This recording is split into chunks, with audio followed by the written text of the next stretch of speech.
Muy buenas noches, bienvenidos a Signo Pesos, la economía al alcance de su pantalla. Estos son los temas claves de hoy. Jóvenes los que más usan las billeteras digitales. Un estudio de la compañía Inmark revela que plataformas como Nequi y DaviPlata son las preferidas entre los muchachos. Esta noche nos acompaña el gerente de Inmark, Enrique Galindo, para contarnos cuáles transacciones son las que más realizan y qué viene para este tipo de herramientas financieras. Inauguran viaducto en la vía al Llano. Este puente, construido en la vía Bogotá-Villavicencio, permitirá resolver los problemas que ocasionan los frecuentes derrumbes en el kilómetro 58. Les contaremos qué dicen las autoridades, los transportadores y los habitantes de la zona. Azotados por la extorsión. El Consejo Gremial reveló hoy un informe sobre los delitos que más afectaron al país el año pasado y cómo ha crecido este delito en el último año. La extorsión, el principal de todos.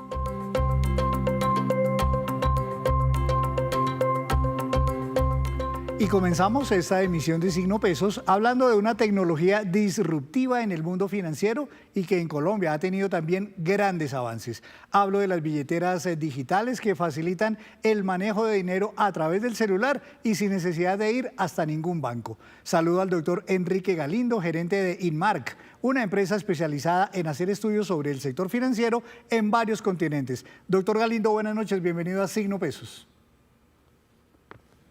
Muy buenas noches, Henry. Muchas gracias por invitarme. ¿Qué tal?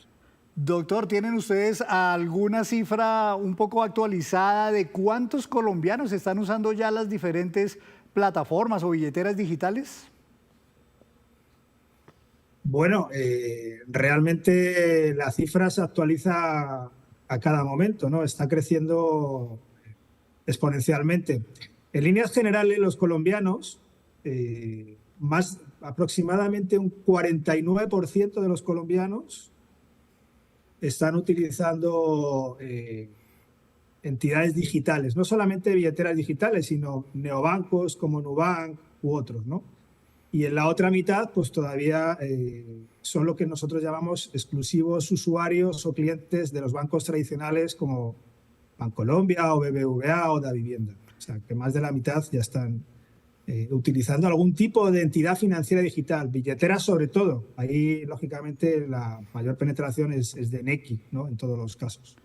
Las billeteras digitales, las diferentes plataformas, los neobancos tienen muchas características que han hecho precisamente que sean muy atractivas, digamos, entre la gente. ¿Cuáles son esas características? ¿Por qué la gente ahora ya no quiere ir a un banco sino usar todo a través de Internet?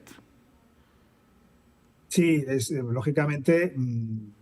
El primer motivo es el coste, ¿no? Son muy económicas, en muchas ocasiones prácticamente gratuitas. Entonces, ahí lo que ha hecho es facilitar la inclusión financiera de aquellos que no utilizaban las entidades financieras hace tiempo, porque, bueno, uno de los principales frenos para vincularse con los bancos era el precio, los costes, ¿no? Y luego también la cantidad de trabas y barreras que existían cuando uno iba a una oficina a contratar algún producto o a un servicio con un banco. Hoy en día, desde el celular, todo es mucho más fácil, es mucho más comprensible, todo es más rápido, es más ágil y además la autonomía que tiene un cliente cuando utiliza una entidad digital es mucho mayor. Y además también la propia cultura digital de la gente en líneas generales ha ayudado también a esta especie de inclusión dentro del sector financiero, ¿no?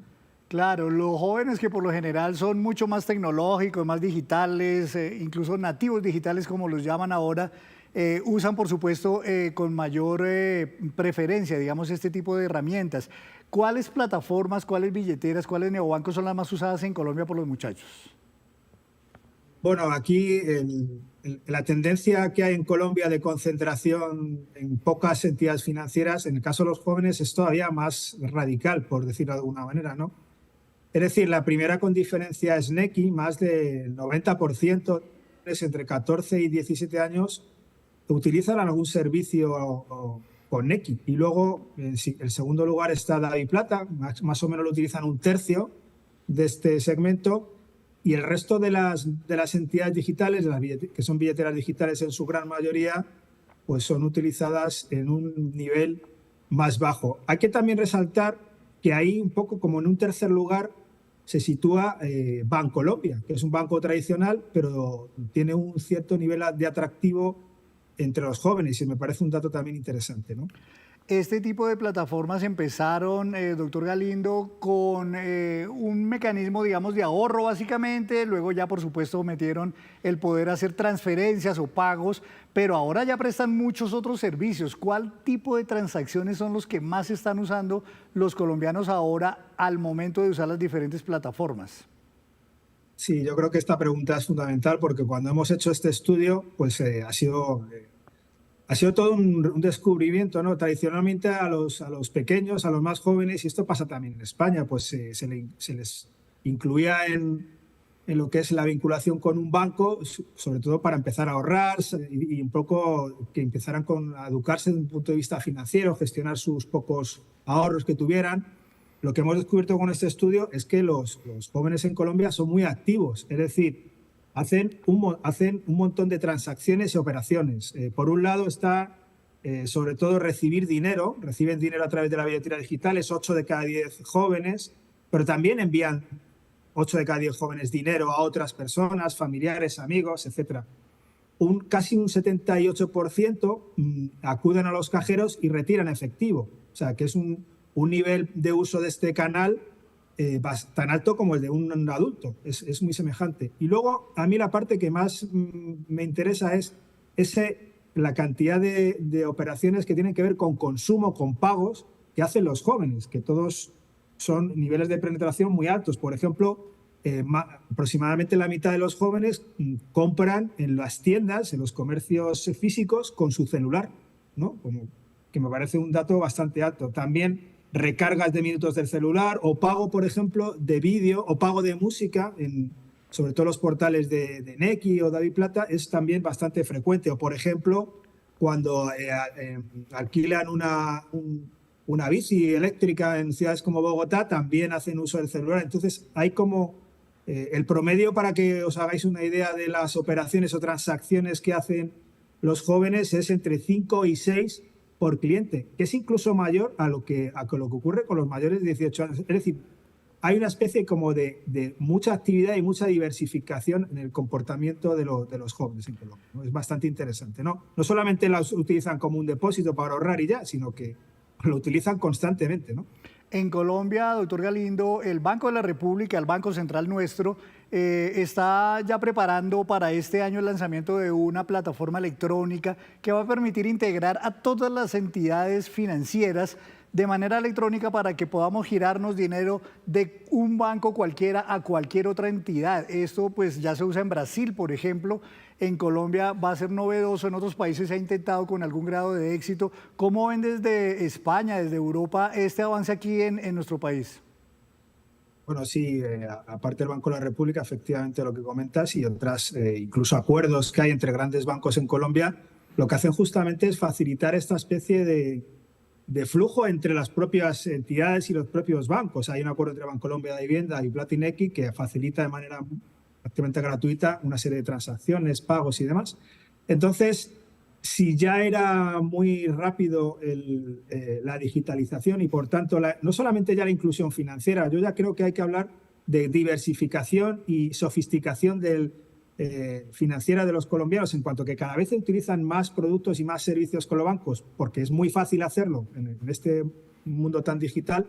Pues claro, con estas medidas que son bastante interesantes, como ha ocurrido, por ejemplo, con la implantación de la factura electrónica para el caso de las pymes, que ha acelerado mucho también la digitalización, pues yo creo que la inclusión financiera llegará a niveles como los que existen en Europa. Y también, me preguntabas por caso en Europa, el que más conocemos es en España. Hay un fenómeno muy fuerte que hay aquí en España, que también lo reflejamos en nuestros estudios en Inmar, es el de Revolut, ¿no? Que está siendo una especie como de Nubank, una mezcla entre Nubank y Nequi aquí en España, ¿no? Está revolucionando un poco también la digitalización de los bancarizados en España. O sea, en todas partes ocurren fenómenos muy similares. Con todos estos avances que vemos, doctor Galindo, ¿usted cree que el dinero va a ser cosa del pasado o su uso va a estar muy, muy, muy restringido para casos especiales? Bueno, pareciera que sí, ¿no? Pero fíjate que como ocurre también en los adultos, una de las principales operaciones que realizan los jóvenes y los colombianos es ir al cajero a retirar efectivo, ¿no? Entonces, todavía el efectivo sería muy apresurado decir, no, a corto plazo va a desaparecer. ¿Que va a ir desapareciendo? Sí, porque por un tema sobre todo de seguridad de los canales electrónicos. Nosotros hacemos también otros estudios donde los clientes valoran mucho la seguridad de los canales electrónicos y por tanto al final ellos pues dejarán poco a poco de usar el efectivo, de ir cada vez menos a los cajeros, a más a los cajeros, cada vez irán menos a sacar plata y más a hacer otro tipo de gestiones. Entonces no va a ser inmediato, ¿eh? O sea, se va a seguir utilizando porque nosotros lo observamos en los estudios, que no es de un día para otro y el año que viene seguirá saliendo el efectivo como se sigue usando todavía mucho. Pero, por ejemplo, hay un fenómeno que es el incremento del uso del canal corresponsal bancario, que lo que hace es el efectivo que todavía está funcionando en la calle, pues se integra en el circuito digital y eso, de alguna manera, apunta a la tendencia que tú indicas. Entonces, sí, pero no va a ser tan inmediato como algunos piensan, ¿no? Bueno, interesante informe, doctor Galindo, el que han realizado ustedes en Inmark. Así que muchas gracias por compartirlo aquí en Signo Pesos. Muy amable y buena noche en Europa. Gracias a vosotros. Un abrazo. El doctor Enrique Galindo, gerente general de Inmark. Hacemos así una breve pausa, pero cuando regresemos espere 4 compañías lecheras que fueron sancionadas hoy por la Superintendencia de Industria y Comercio. En un momento, Víctor Grosso nos cuenta las razones.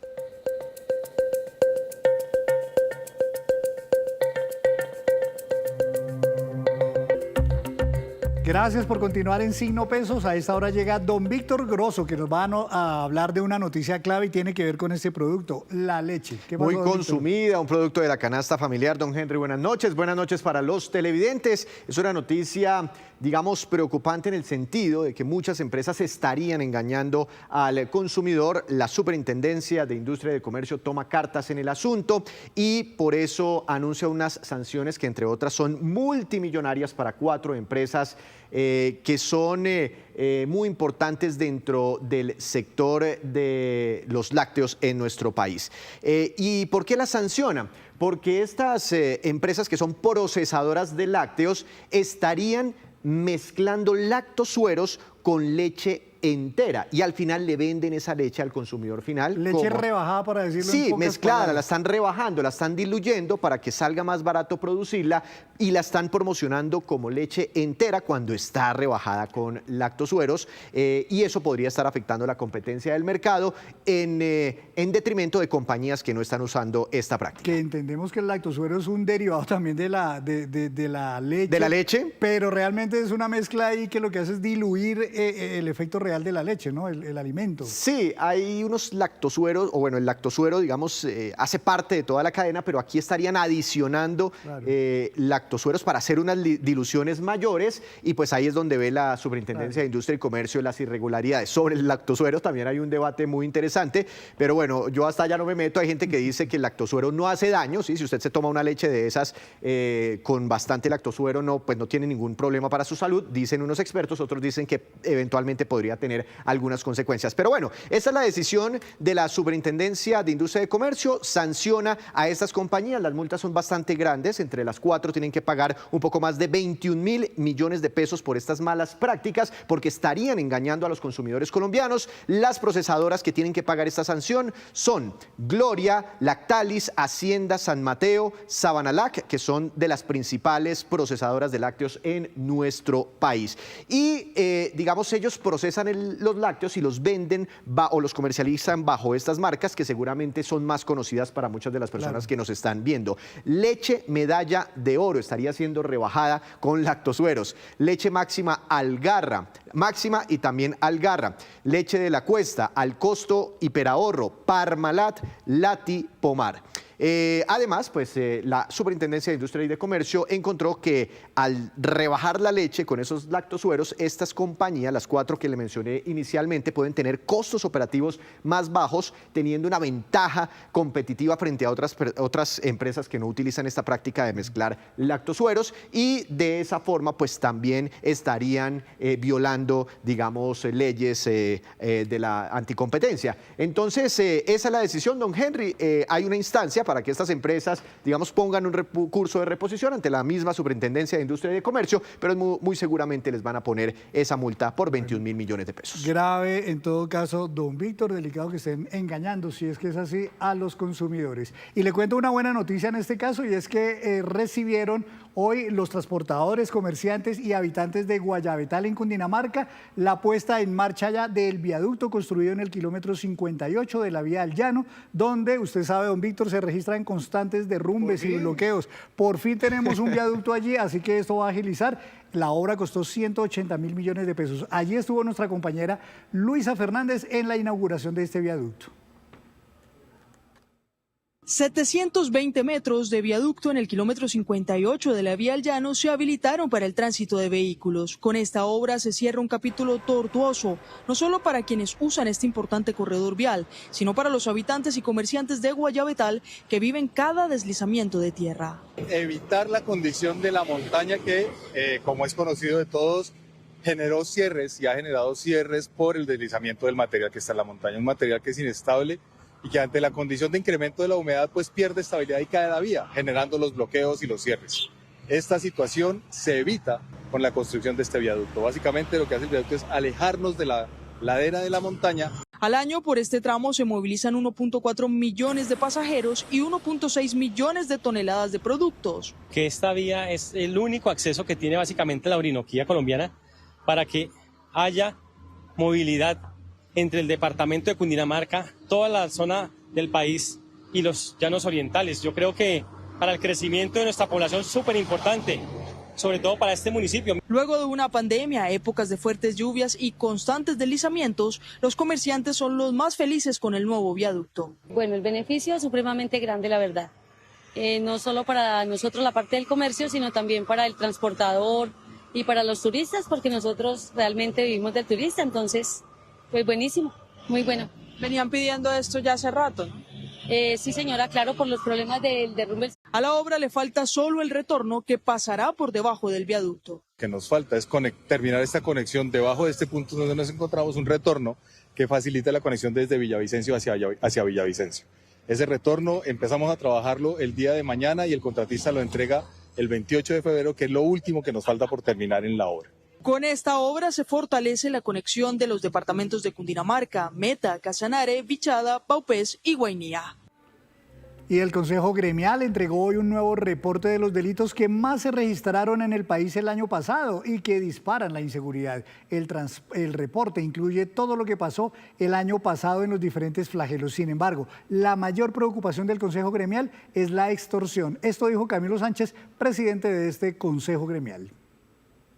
La extorsión en el 23 tuvo 11.078 casos, en el 24 12.334, lo que muestra una variación del 11%. Pero también tengo que decir algo muy importante para todos, es que es el que menos se denuncia por el grado de complejidad para las personas que están en las ciudades y en los departamentos.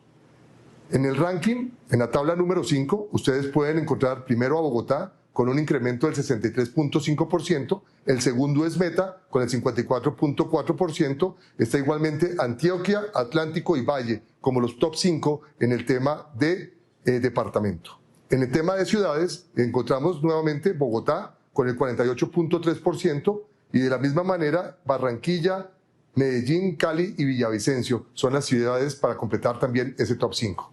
Repito, es un tema muy importante que está creciendo y que nos está poniendo en cuidados intensivos al sector productivo colombiano.